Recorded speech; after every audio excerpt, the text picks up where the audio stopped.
Doctora, buenas tardes. Es un placer y un privilegio para todos nosotros que sea usted nuestro primer invitado a esta serie de entrevistas que se realizarán dentro del proyecto Viviendo la Ingeniería, que el Club de Estudiantes del Colegio de Ingenieros Civiles de México está promoviendo con el fin de conocer a la plantilla docente que tenemos dentro de nuestra universidad, la UAN Azcapotzalco, así como también a ingenieros de la práctica que sean egresados de la misma, con el objetivo que nos puedan compartir cómo fue todo ese caminar desde sus días de estudiantes hasta llegar a los diversos cargos o actividades que desarrollan en la actualidad y el impacto que tienen en la sociedad.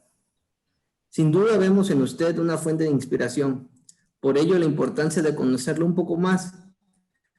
¿Cómo era el joven Amador? ¿Cómo fue su desarrollo hasta llegar a la docencia e investigación? Para considerar un universo más amplio de preguntas, en esta ocasión participamos alumnos de diferentes trimestres, los cuales pudiéramos tener diferentes tipos de interrogantes.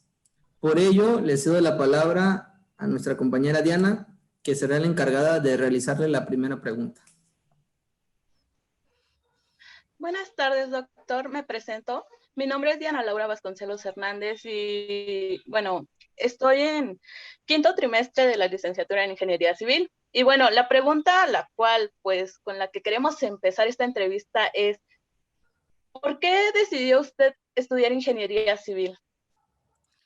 Bueno, primero, pues un privilegio. Muchas gracias, jóvenes, por invitarme a esta sesión de conocernos mejor. Digo yo a ustedes, a varios de ustedes los conozco a través de los cursos y por supuesto, las buenas calificaciones que obtienen todos ustedes. Pero bueno, pues que me da mucho gusto y lo considero un verdadero privilegio. ¿Por qué estudié la carrera de Ingeniería Civil? Me hacen ir muchos años atrás, pues en mi caso décadas atrás. Y cuando yo estaba estudiando la prepa, había notado como un enorme gusto por estudiar las carreras de matemáticas, las materias de matemáticas y física. Había ciertas materias que sencillamente no se me daban, por más que estudiaba, pues me costaba trabajo, y había ciertas materias que aunque no estudiara, relativamente me iba bien porque le encontraba la lógica. Entonces, pues precisamente en este tipo de ciencias básicas hay una cierta lógica y yo como que desde muy joven le encontré el modo. Había como un cierto talento y cierto gusto por este tipo de materias. Entonces, la mera verdad es que cuando estaba terminando la prepa, yo me había propuesto estudiar matemáticas, o sea, ir a la UNAM y estudiar para matemático. Pero en una charla con mis padres, pues me dijeron que lo pensara bien, que pues entendían mi gusto por las matemáticas, pero que ellos no le veían mucho futuro a ser matemático. Entonces, pues después de esa plática, lo pensé bien y además encontré una cosa que a mí no me gustaba mucho estar todo el tiempo en la oficina. Entonces, empecé a entender que lo que quizás yo quería era una ingeniería, pero además una ingeniería que me permitiera salir, pues, enlodarme un poco las botas, a lo mejor maravillarme estando en el campo y viendo cosas magníficas. Y entonces poco a poco fui entendiendo que la carrera que me ofrecía todo eso, el poder seguir con este amor hacia las matemáticas y la física, pero que además me permitía tener contacto con el mundo real y me permitía el no estar encerrado todo el tiempo en una oficina, pues era precisamente la ingeniería civil.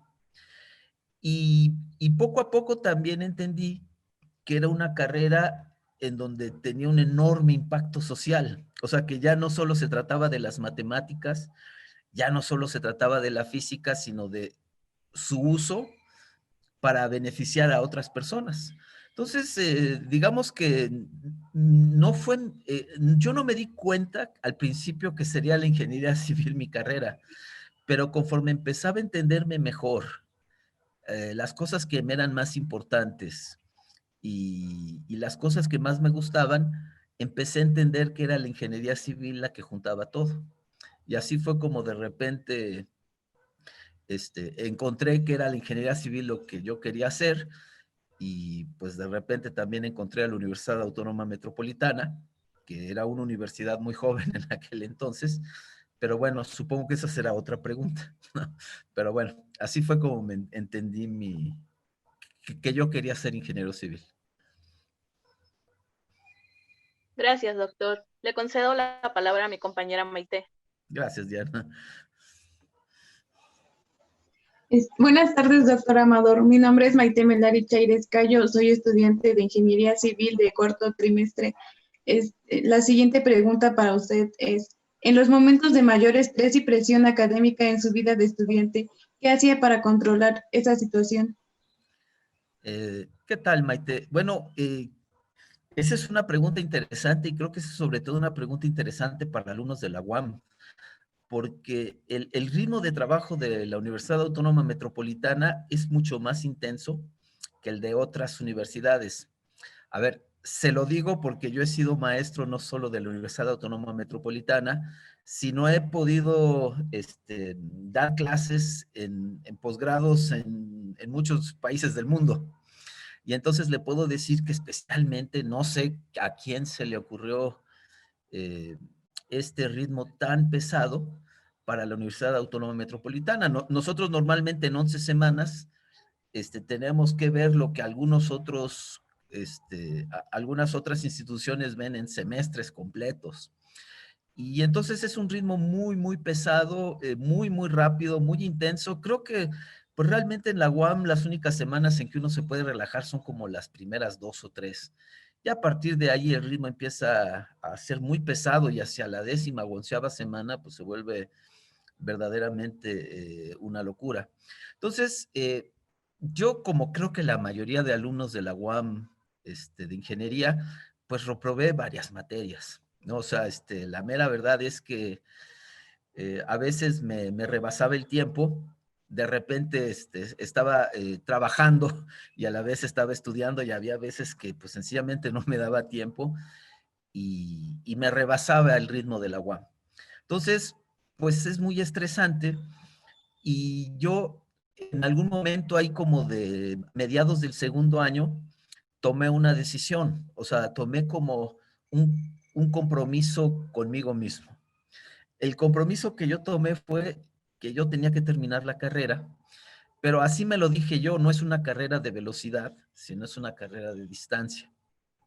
Entonces, pues, según esto, si todo sale bien, uno debería terminar en 4 años. En realidad yo no terminé en 4 años, yo terminé casi en 7 años. Pero mi compromiso fue, no importa lo que pase, yo voy a seguir trabajando para terminar mi carrera. Y también hice un segundo compromiso. Toda materia que repruebe, la segunda vez que la lleve, la tengo que pasar, y la tengo que pasar con MB. Ese fue el segundo compromiso que yo hice conmigo mismo. Y entonces, pues, salí bien en promedio, porque pues sí reprobé varias, pero la segunda vez que las llevé, saqué MB menos una vez. La verdad es que una vez me rebasó, y por más que le eché las ganas, no pude sacar MB la segunda vez, pero por lo menos pasé la materia. Entonces, a mí eso me quitó cierta ansiedad de que llegó un momento en que todo parecía decir que no era exitoso, que no llevaba el ritmo que la UAM esperaba que yo llevara, pero como que yo me impuse mi propio ritmo, pero me impuso mi propio compromiso. Entonces como que yo solito me entendía cuál era mi meta, y no me dejé presionar, digamos, por lo que otras personas esperaran de mí, sino yo me impuse como una meta, y no me obligué, pero me comprometí a seguir esa meta. Entonces, pues a veces reprobaba, pero no me desesperaba, digamos así. Entendía que había existido alguna circunstancia que me había rebasado, pero yo tenía el compromiso de que si eso pasaba, la siguiente vez tenía que regresar, y siempre regresé. Entonces, eso me daba ánimos, y hacia el final de mi carrera encontré una figura que me apoyó mucho, el maestro Jesús Iglesias, que me dijo, salte de trabajar, vente a trabajar de aquí a ayudante de la UAM, y pues está aquí de tiempo completo, y si estás aquí de tiempo completo, pues vas a poder terminar. Y creo que ese fue un empujón que realmente me ayudó mucho, el poder el poder estudiar de tiempo completo y estar de tiempo completo en la UAM me ayudó mucho. Entonces, sugerencias para los alumnos de ingeniería, no se desesperen, es común, es muy difícil, la Universidad Autónoma Metropolitana es muy, muy difícil. Una B en la UAM es equivalente a un 10 en muchas otras universidades. No se desesperen, tomen su propio ritmo, comprométanse con ustedes mismos y, de ser posible, si las circunstancias lo permiten, traten de pasar el mayor tiempo posible físicamente en la UAM. Eso ayuda muchísimo. Gracias, profesor. Le concedo la palabra a mi siguiente compañero. Gracias, Maite. Buenas tardes, doctor. Mi nombre es Alejandro Nájera. Estoy en el trimestre 12 de Ingeniería Civil. Conforme a lo que nos va platicando, la pregunta es la siguiente. ¿Qué hábitos tuvo que adoptar usted en su vida de estudiante para obtener esas metas que ya nos comenta que se planteó y tener excelentes resultados académicos? ¿Qué tal, Alejandro? ¿Cómo está? Mire, hay ciertas cosas que no dejan de ser, no dejan de sorprender, pero es muy importante. A lo largo de mi carrera yo veía que llegaban muchos de mis compañeros sin desayunar y medio mal dormidos. Es bien importante que antes de salir de la casa desayunen bien, o cuando lleguen a la universidad desayunen bien y tengan suficiente combustible para poder, pues, digamos, invertir toda la energía que se requiere para ser un estudiante exitoso.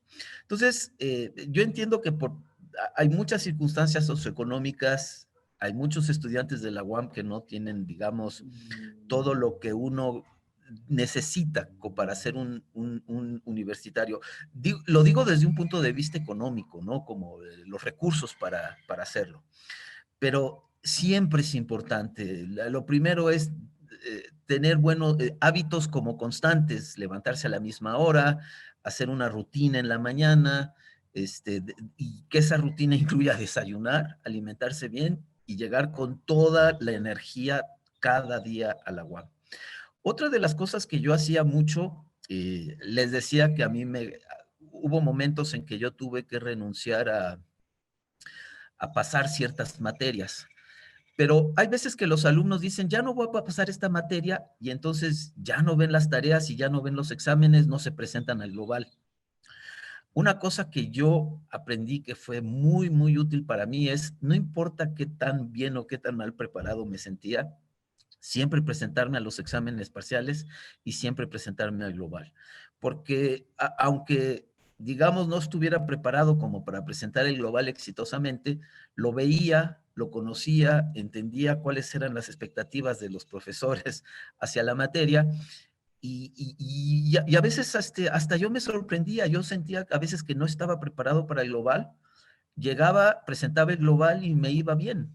Entonces, ahí yo creo que en una cierta etapa durante la carrera yo me daba por vencido, ¿no? Decía, no, ya este curso me rebasó y ya no vale la pena que yo le invierta más tiempo a este curso.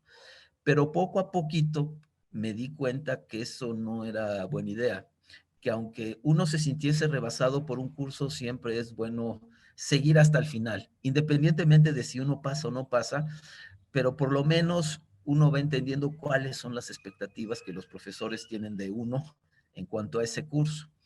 Y entonces lo segundo que aprendí es, nunca dejes las cosas a la mitad, no importa si te salen bien o te salen mal, pero lleva todo hasta las últimas consecuencias. Y yo creo que eso para mí fue muy útil, porque les decía que yo hice el compromiso de, si reprobaba la primera, sacar MB a la segunda. el terminar el curso completo, aunque lo reprobara, me ayudaba a entender muchas cosas que cuando lo llevaba por segunda vez me ayudaban mucho. Entonces, eso es otra cosa. Y la tercera cosa que yo le recomiendo a muchísimos, a los jóvenes estudiantes hoy en día, es que uno trata de a veces relajarse, ¿no? Entonces, pues no se trata uno de estar leyendo todo el tiempo libros o estando estudiando todo el tiempo libros. Entonces, de repente uno se mete al YouTube o uno se mete al internet y empieza como a relajarse y a tener actividades lúdicas, ¿no? Sencillamente alejarse un poco de la escuela. Pero yo les quiero comentar que hay veces que uno puede tomar la ingeniería también como parte de una actividad lúdica. Entonces, pues que se ponga a ver en el YouTube videos de grandes proyectos de ingeniería, que hay un valor educativo enorme, un acervo enorme en términos de lo que hay disponible en la nube y en el Internet. Y entonces que también consideren entretenerse con la ingeniería. La ingeniería es entretenida y pues una cosa es estar estudiando ecuaciones en el salón de clase y una cosa es salirse y ver de repente cómo se construyó el edificio más alto del mundo y cómo se construyó el puente atirantado más largo del mundo y luego conocer, como lo que están haciendo ahorita, conocer la historia de grandes ingenieros y etcétera. Entonces hay un valor de entretenimiento muy bonito cuando uno toma la ingeniería no como una obligación, sino como un gusto. Entonces, lo segundo lo último que yo les recomendaría es también sepan entretenerse con la ingeniería y sepan buscar por fuera de la escuela cosas que les gusten, videos que de alguna manera, a manera de relajada, les expliquen un gran proyecto y ustedes entiendan pues la grandeza de la ingeniería civil, ¿no? Ok, gracias. Le cedo la palabra al compañero Carlos. Gracias, Alejandro. ¿Qué tal, doctor? Carlos. Soy Roberto Carlos, estoy en el 10º trimestre de la carrera de Ingeniería Civil y la pregunta que me gustaría plantearle es, sabemos que usted, al igual que nosotros, cursó sus estudios de la licenciatura en Ingeniería Civil en la UAM Azcapotzalco. ¿Cómo recuerda aquellos días? Híjole, eran bien diferentes aquellos días, porque, digamos, creo que en aquel entonces Azcapotzalco era como parte de la Ciudad de México, pero verdaderamente estaba muy mal conectado con la Ciudad de México.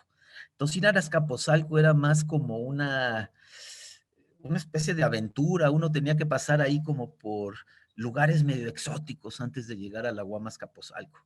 Entonces, Azcapotzalco era como un pequeño pueblo, digo, no sé si ustedes saben la historia de nuestra ciudad, pero en algún momento la ciudad de Azcapotzalco pues era la ciudad estado dominante, ¿no? De la cuenca de México. Cuando llegaron los aztecas al lago de México, a la cuenca, pues los tepanecas que vivían en Azcapotzalco, pues eran la cultura ahí dominante. Entonces, Azcapotzalco siempre ha sido como un pueblo y ha sido un lugar por sí mismo. Y antes la ciudad, pues realmente no estaba tan bien conectada. Entonces, yo, la primera vez que llegué a la UAM Azcapotzalco, pues no la encontraba. Pero es que la UAM Azcapotzalco estaba detrás de un enorme pastizal, ¿no? O sea, olvídense de que, ¿se acuerdan que ahorita al lado de la UAM Azcapotzalco hay un montón de unidades habitacionales? Pues nada de eso había. Entonces, pues había un pastizal enorme. Yo estaba caminando por San Pablo y no, pues ¿dónde está la UAM? Pues había que cruzar todo un pastizal y uno llegaba finalmente a la UAM Azcapotzalco. No había muchos de los edificios que hoy existen. Yo llegué en 78, la UAM abrió en 74 y varios de los alumnos decíamos que la UAM era no la casa abierta al tiempo, sino la casa abierta al viento, porque los salones no tenían ventanas, no tenían puertas. Entonces uno estaba tomando la clase y de repente entraba el viento y el ruido y los olores. Entonces era muy distinto, era como más, todo como más, más naciendo. Yo les debo decir que cuando hoy en día voy al campus Azcapotzalco, creo que es una de las universidades más bellas en las que yo he estado, ¿no? O sea, no solo las más bellas de los campus de la UAM, sino es una universidad verdaderamente bonita, con edificios muy modernos, con acabados muy modernos. Se le han añadido esculturas, eh, digamos que los pasos están muy bien conservados, los jardines están muy bien conservados. Entonces, pues eso da mucho gusto, pero eh, pues en mis tiempos no. Otra cosa que era un enorme reto era cuando uno estaba en la universidad y quería comer, pues uno tenía la cafetería, siempre ha estado la cafetería ahí, pero si uno quería variedad, pues hoy en día, si lo piensan, se cruzan a San Pablo y hay un montón de restaurantes y de tortas y de tacos y hay un montón de... Antes había dos puestos ahí. Entonces, pues en los dos puestos había, pues tóxica que comíamos los estudiantes, era botella de Coca-Cola, pero como de goma. Y entonces, pues nosotros sobrevivíamos, por eso les decía que hay que desayunar bien. Nosotros sobrevivíamos con un buen desayuno y una botella de refresco y unos charritos y unos chesquitos. Y entonces, pues ese era muy diferente. Hoy, cuando uno está en la UAM, pues si uno sale, la verdad que tiene un montón de opciones donde buscar de comer. Antes había dos puestitos y pues imagínense esos dos puestitos como los de las tiendas donde hay dulces, pues hay como papas y refrescos y eso era lo que había. Entonces, nosotros a mediodía pues salíamos, comprábamos ese tipo de cosas y con eso nos tenía que durar el combustible como hasta las 9, 10 de la noche, que les digo, una de las grandes recomendaciones que les hago es quédense lo más que puedan todo el tiempo en la UAM. Entonces, pues era muy, muy diferente la mera verdad, y yo tengo recuerdos muy agradables de esos tiempos, pero la verdad, el campus que tenemos hoy en día es un privilegio poder disfrutarlo. Digo, la pandemia ahorita no nos lo deja disfrutar, pero eh, traten de estar todo el tiempo en la UAM, no solo porque es útil y los encamina y los inspira a estar trabajando en su carrera, sino porque verdaderamente es un campus muy bonito y muy agradable y uno lo disfruta mucho. Muy interesante, doctor. Le cedo la pregunta a mi próximo compañero. Ya, Carlos, gracias. Y bueno, doctor, bueno, ya durante todo eso, ¿en qué momento de la carrera le nace el amor por las estructuras? Qué buena pregunta, Diana, porque fíjese que cuando yo entré y me inscribí en la carrera, yo me inscribí al área de construcción. O sea, cuando yo pasé mi examen ¿cómo se llama? Pues ya ves examen que le ponen para ver si entra o no entra a la UAM y ya me aceptaron como alumno de la UAM. La verdad es que yo me había inscrito como alumno en el área de construcción, pero de alguna manera cuando iba avanzando yo sobre el área de construcción, como que algo no me estaba, algo no estaba llamándome la atención, ¿no? Digo, es bonita el área de construcción, pero no es para todos. Y en mi caso, no estaba encontrando el verdadero gusto que yo estaba buscando en la carrera. Eh, Han de saber que la UAM siempre ha tenido huelgas y de repente cuando yo era estudiante, como estaba como ya no me acuerdo si era como el séptimo trimestre, hubo una huelga larguísima, la más larga hasta ese momento. Digo, ya rompimos el récord, pero en aquel entonces había sido la huelga más grande. Y las autoridades decidieron que se iba a suspender el trimestre y que se iba a volver a empezar desde el inicio. Entonces, habíamos estudiado como hasta el quinta semana y hubo la huelga, se alargó un montón y las autoridades dijeron que como se había durado tanto la huelga, íbamos a empezar el trimestre otra vez desde el principio. Entonces, aproveché esa circunstancia para dar de baja, como empezamos el trimestre desde cero, di de baja todas las materias de construcción y di de alta puras materias de estructuras. Y cuando empecé a llevar las materias de estructuras, fue que entendí que lo mío eran las estructuras. Entonces, fíjese que es un poquito circunstancial, pero si no hubiera habido esa huelga, quizás yo hubiera seguido estudiando el área de concentración de construcción y ahorita sería un ingeniero terriblemente amargado. pero no es crítica a construcciones, sencillamente digo que no es para todos y yo encontré el amor a las estructuras circunstancialmente, me di cuenta en ese trimestre que me encantaban y a partir de ahí ya me encaminé. Muchas gracias, doctor. Diana, un gusto. Bueno, la siguiente pregunta es, bajo la coyuntura del nuevo gobierno y de las políticas públicas que se están empleando, ¿cuál sería su opinión en el plano de la industria de la construcción? Bueno, mire, la industria de la construcción es digamos, un campo muy amplio y yo solo conozco una parte. Entonces, le voy a decir más o menos la parte que yo veo. No es una vista completa, pero pues es parte de un escenario que puede ayudar, digamos, junto con las opiniones de las otras personas que entrevisten, a crearnos una visión más amplia. Pero yo soy, digamos, experto en diseño sismo resistente. Y entonces, pues no solo doy clases en la UAM, sino hago consultoría externa. Y he participado y estoy participando en proyectos verdaderamente notables, no solo a nivel nacional, sino le diría incluso por su tamaño y altura, proyectos excepcionales a nivel internacional.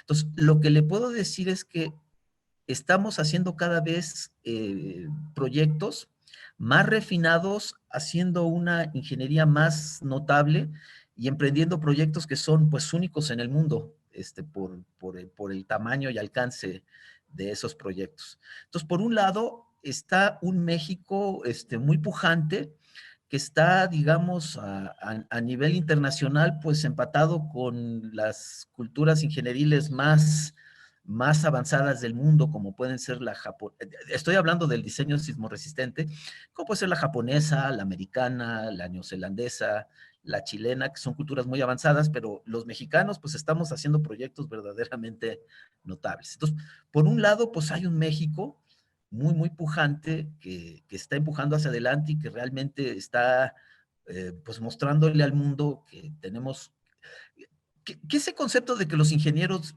no podemos ser buenos, perdón, que los mexicanos no podemos ser buenos ingenieros es totalmente falso, ¿no? Yo digo que los ingenieros mexicanos tienen cosas que los hacen mucho mejores ingenieros que cualquier otro ingeniero en el mundo. Ya otro día, no quisiera quitarles ya tanto tiempo, pero debo decirles que hay cierto talento natural con el que nacemos los mexicanos que nos hace ser buenos ingenieros. Entonces, eso por un lado está, creo que México está funcionando muy bien.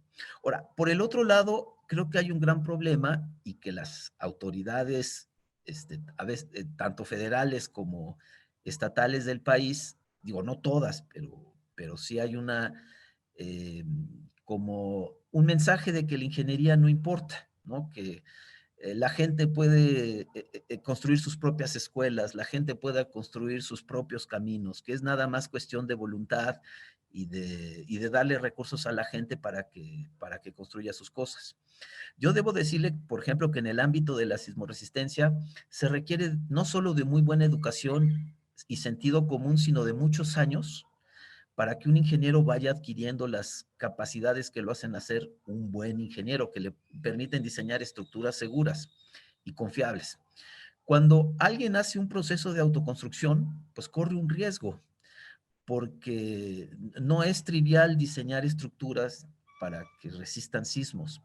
Y entonces toda esta invitación que de repente se le hace a la gente de que tú construye tu propia escuela, no necesitas ni ingenieros, ni necesitas arquitectos, creo que es un mensaje equivocado. Entonces, ahorita estamos como divididos en dos mundos, mientras que en parte de México estamos haciendo cosas muy notables, hay otro México que está como tratando de entender que los ingenieros civiles no somos importantes y que muchas cosas se pueden hacer sin los ingenieros civiles. Y la verdad, lo que no nos damos cuenta es que a la larga las cosas no van a salir bien si no incorporamos a los ingenieros. Entonces, digamos que la situación es fascinante porque tiene polos muy extremos. Por un lado estamos haciendo proyectos notables a nivel mundial y por el otro lado algunas personas nos dicen, no, es que los ingenieros civiles son corruptos, son parte de la mafia del poder, Y entonces estamos viviendo, y lo que creo es que en algún momento tenemos que llegar como país a entender la importancia de sus ingenieros civiles, entender la verdadera capacidad que realmente tenemos, que es notable, y que con base en eso entre todos podamos construir un mejor país, la sociedad pidiendo qué es lo que necesita y los ingenieros poniendo su talento técnico y compromiso humano para hacer posible un mejor país. Y se puede, pero no estamos hoy en día en esos momentos. Gracias, doctor. Gusto, Maite.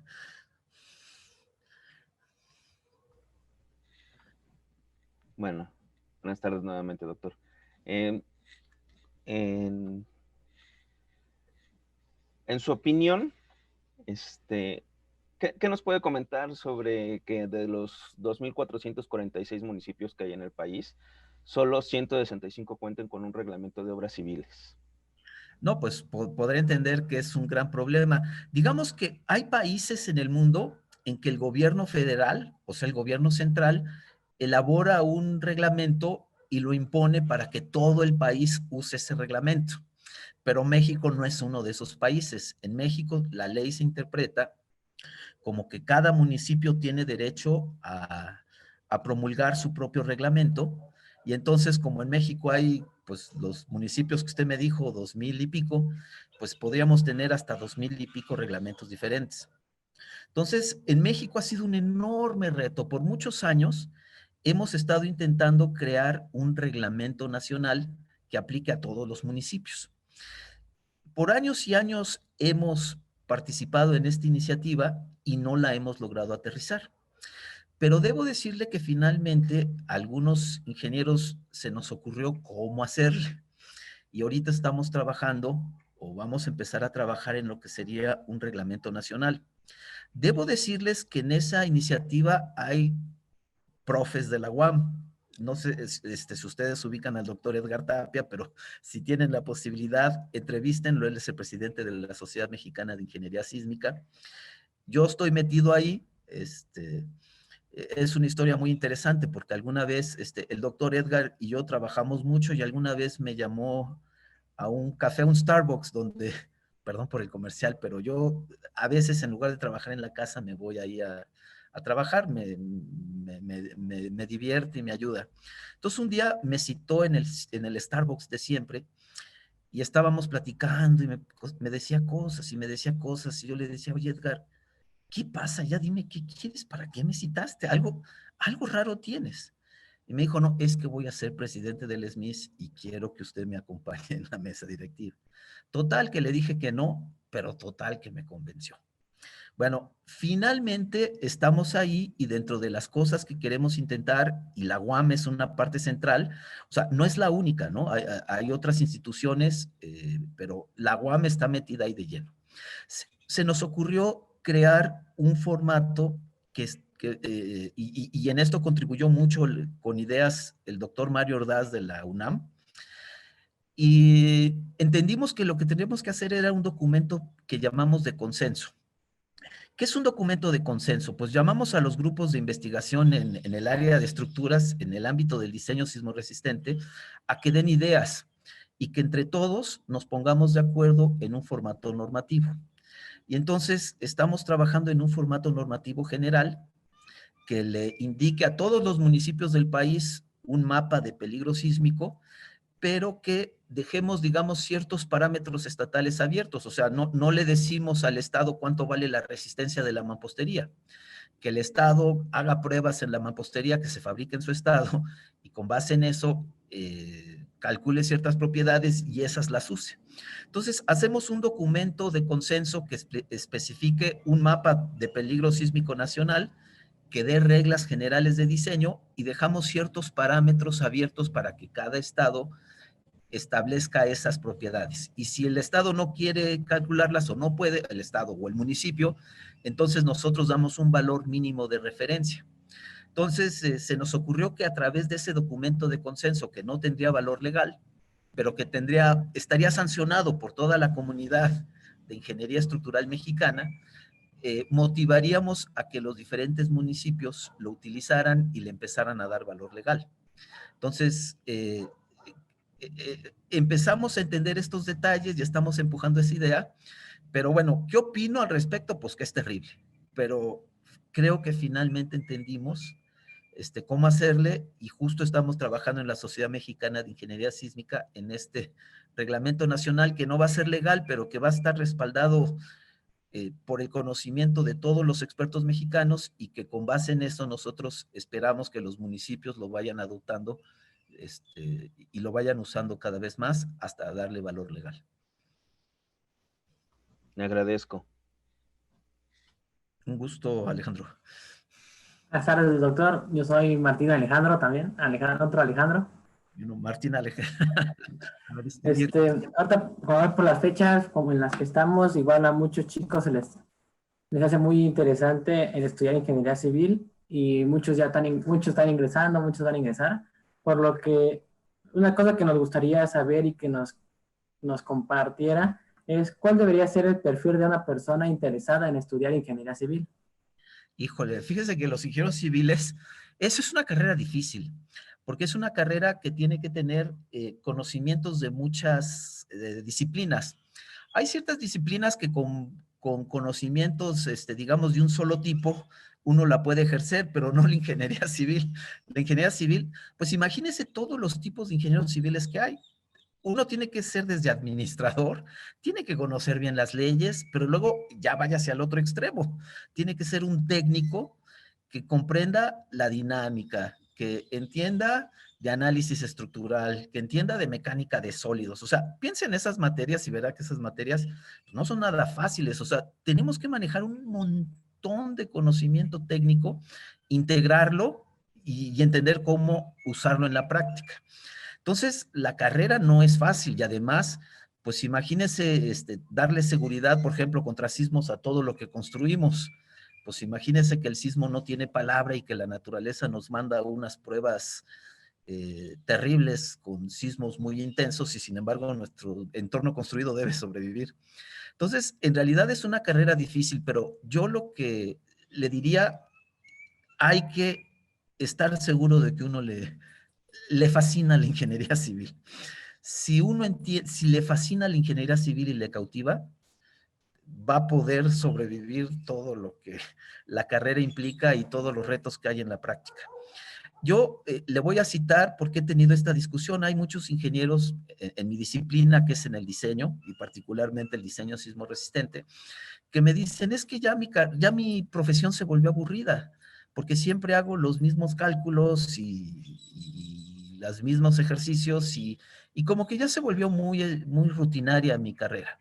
Yo digo, pues, es que la carrera no se volvió rutinaria, tú hiciste rutinaria tu profesión, porque yo siempre me encuentro con una cantidad de retos nuevos, porque siempre estoy buscando cómo hacer mejor las cosas y cómo proponer soluciones diferentes. Y entonces, pues yo estoy fascinado porque siempre estoy buscando cómo optimizar y cómo buscar cosas que nadie ha hecho antes. Y realmente lo hemos logrado. Digo, no parece, pero hace 15 años, cuando nosotros empezábamos a decir del conocimiento que estábamos desarrollando en la UAM, pues todos decían, sí, cómo no, Amador, algún día, lo que dices, podría ser real. Y a veces hasta me invitaban, pues ya nada más para que Amador diga su cosa diferente. Hay que invitar a alguien que entretenga a la gente diciendo cosas diferentes, aunque todos sepamos que esas cosas no se pueden. 15 años después, el impacto que hemos tenido a través del conocimiento que hemos desarrollado en la UAM es enorme. Estamos cambiando totalmente el paradigma con que diseñábamos las estructuras sismorresistentes en México, y estamos involucrados en proyectos, pero como les dije, de alcance mundial, con sistemas complicadísimos. Entonces, para mí la carrera es entretenidísima, pero hay gente que me dice, pues es que mi carrera es aburrida. Bueno, pues es que tú la hiciste aburrida. Bueno, entonces, en función de eso, ¿qué recomiendo? Pues el mundo está cambiando y va a seguir cambiando, y eso requiere un compromiso de los ingenieros. Entonces, una vez terminando la carrera de ingeniería civil, pues hace 50 años, con la pura carrera uno tenía para ejercer toda su profesión durante toda su vida, y ya no había, el conocimiento que había adquirido en la universidad era suficiente. hoy en día, saliendo de la universidad y de la licenciatura, pues tienen que comprometerse con ustedes mismos, dedicarse tiempo a ustedes e ir actualizando su conocimiento año con año para que puedan involucrarse en proyectos innovadores, interesantes, que los lleven al extremo de su conocimiento y de esa forma mantener viva su carrera. Entonces, pues más que nada es estar enamorado de la posibilidad de hacer las cosas que hacemos, pero no solo estar enamorado, sino comprometerse activamente, educándose continuamente, enterándose continuamente de qué es lo que se está haciendo en el mundo y ver cómo hacemos año con año para mejorar las cosas en México en el ámbito de nuestra carrera. Muchas gracias, doctor. Igual le dijo a mi compañero en la siguiente pregunta. Muy bien.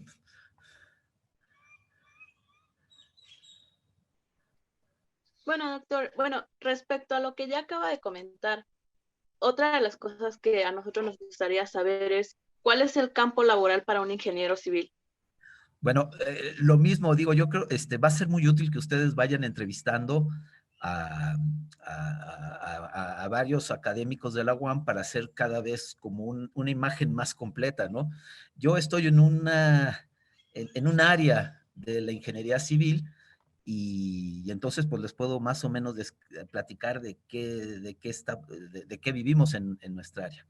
Fíjense que en el ámbito del diseño sismo resistente, lo que estamos viendo en todo el mundo es un cambio enorme en cuanto a cuál es la razón de ser para diseñar una estructura.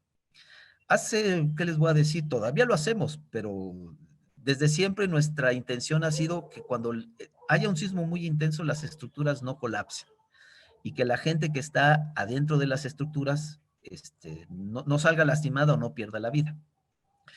Pero lo que hemos visto es que sismo tras sismo, pues las estructuras no colapsan, la gente cada vez somos mejores para que sobreviva, pero muchas de nuestras estructuras se dañan después de sismos muy intensos. Entonces, cada vez estamos tratando de mejorar las cosas, cambiarlas de tal manera que aunque tiemble muchísimo y sea muy intenso el movimiento del terreno, las estructuras salgan sin daño.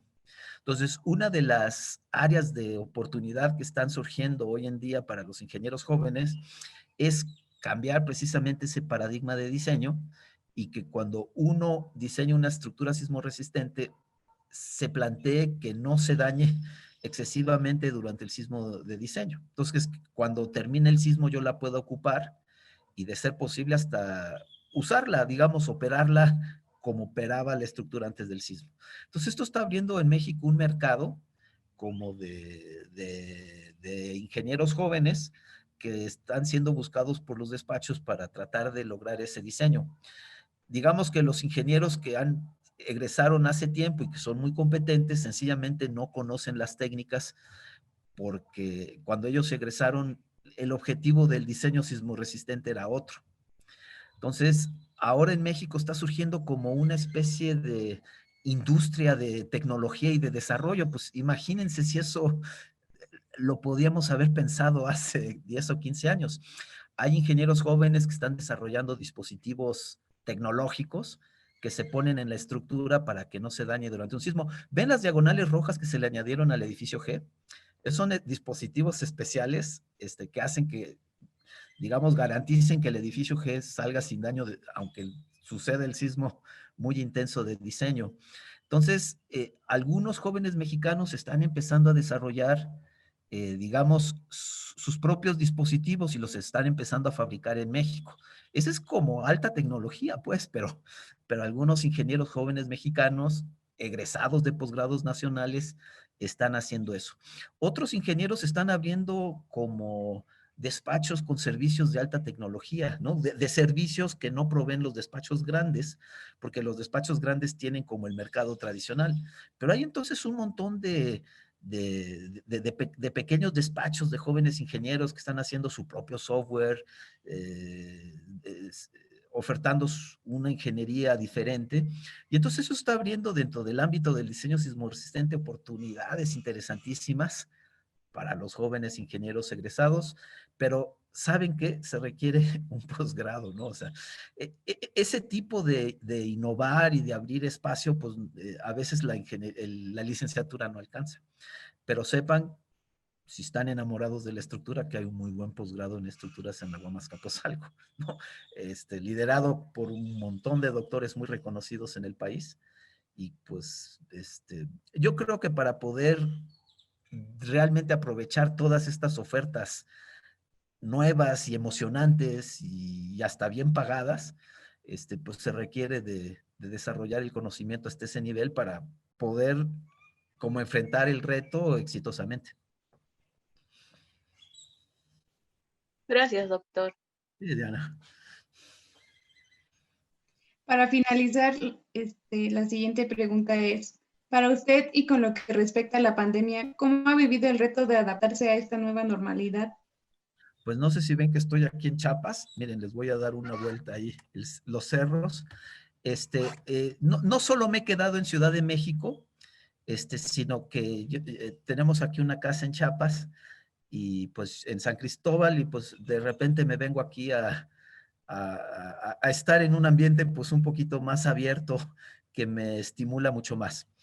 Debo decirles que a muchos de mis colegas me dicen que la pandemia les ha afectado terriblemente sus actividades y que pues, en muchos casos están pasándola muy difícil porque no hay proyectos. Pero digamos que yo he logrado cierto nivel de especialidad que pues a mí me están llamando a cada rato con proyectos. Entonces pues desde acá doy cursos a la UAM.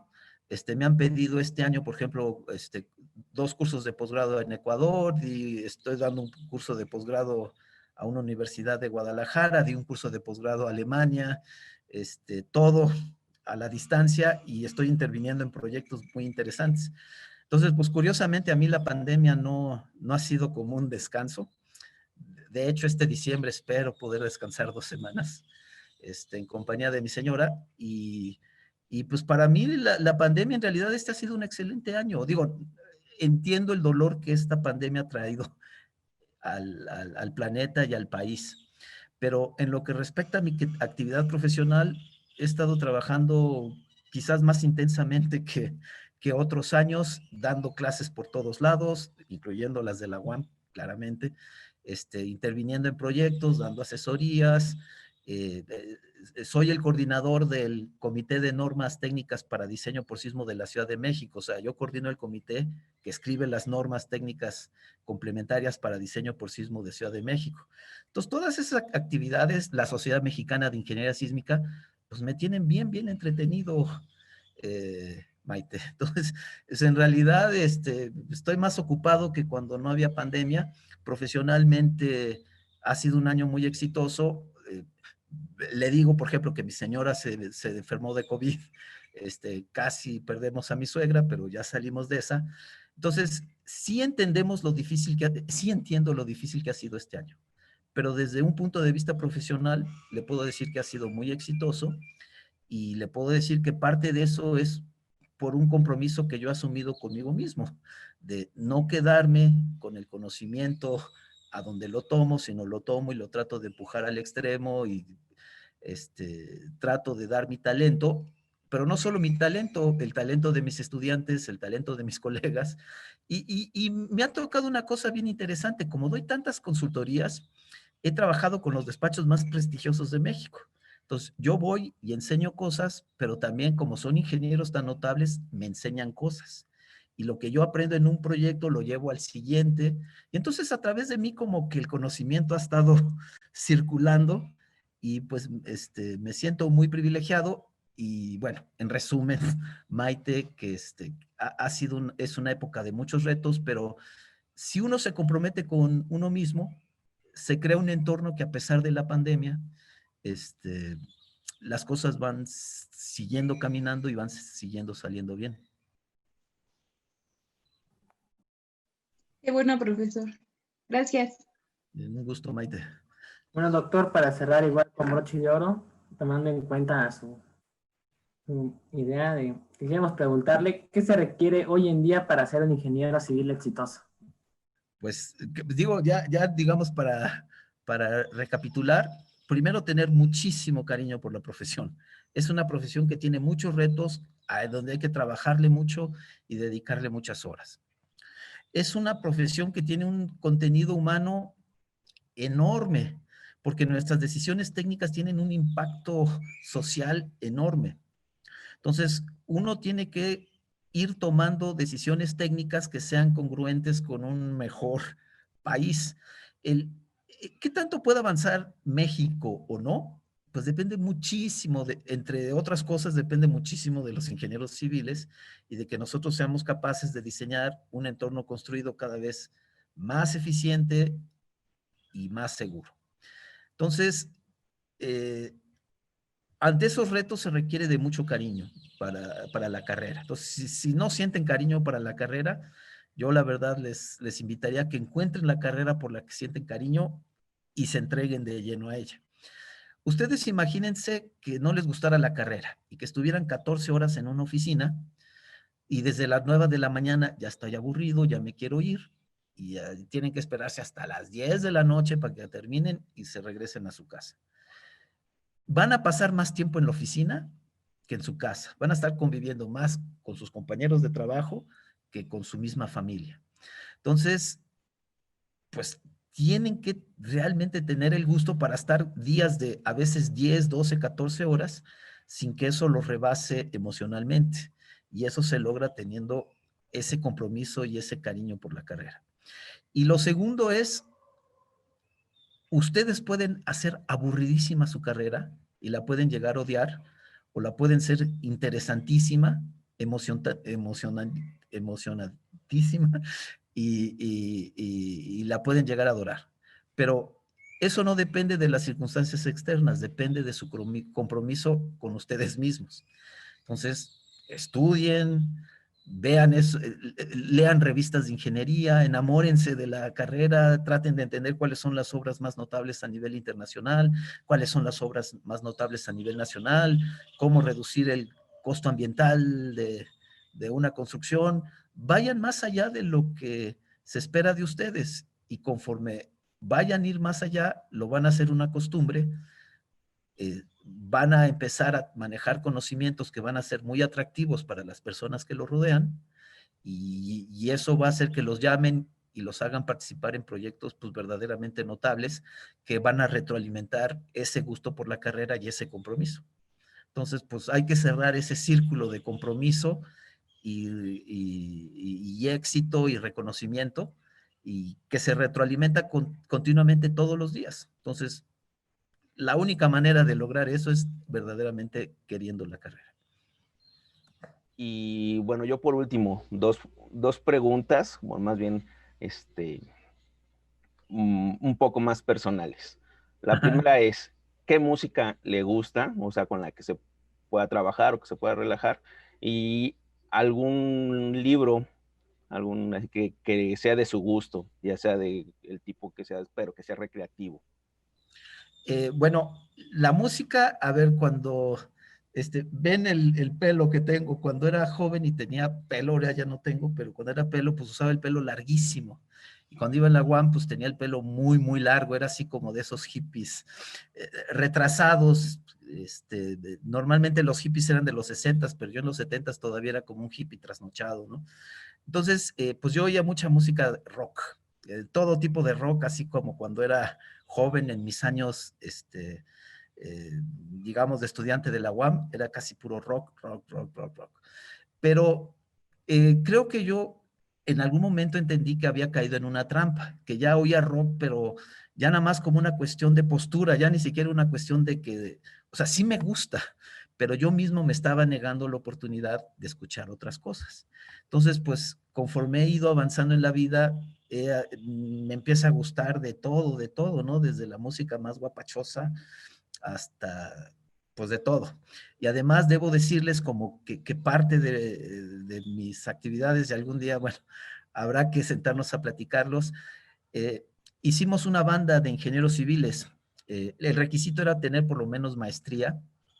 Y entonces entre varios doctores y maestros en ingeniería hicimos una banda que le pusimos Los Espectros. los espectros saben que es la forma de representar el sismo de diseño en las normas. Entonces, así se llamó los espectros y tocamos en varios congresos de ingeniería sísmica e ingeniería estructural ante 400, 500 personas y yo era cantante de la banda. Entonces, me gusta mucho y cantaba puras canciones, baladas románticas como del Buki y cosas así. Entonces, algún día, ya lo platicaremos más, pero yo encontré en esa actividad mucho gusto y entonces ahora realmente yo soy muy abierto a escuchar de todo. En términos de libros, pues hay libros muy notables, pero yo una de mis aficiones es leer historia de México. Entonces, trato de abrir mis perspectivas y la historia de México es fascinante, pero no solo fascinante, sino muy dolorosa, porque en la historia de México siempre la gente decente acaba muriendo y siempre la gente más indecente es la que se convierte en presidente, es la que gana las cosas, es la que hace el dinero, ¿no?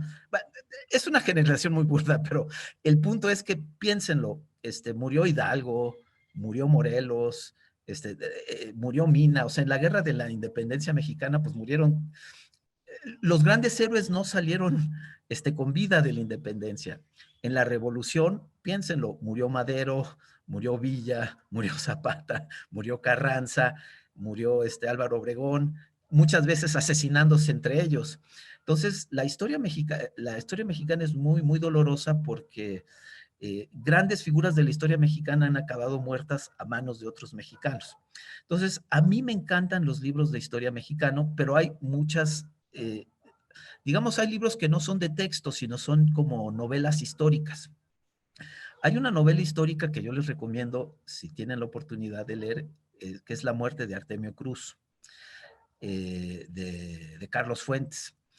Es una novela muy bonita porque en uno de los párrafos de ese libro dice que México son 1000 países con un solo nombre.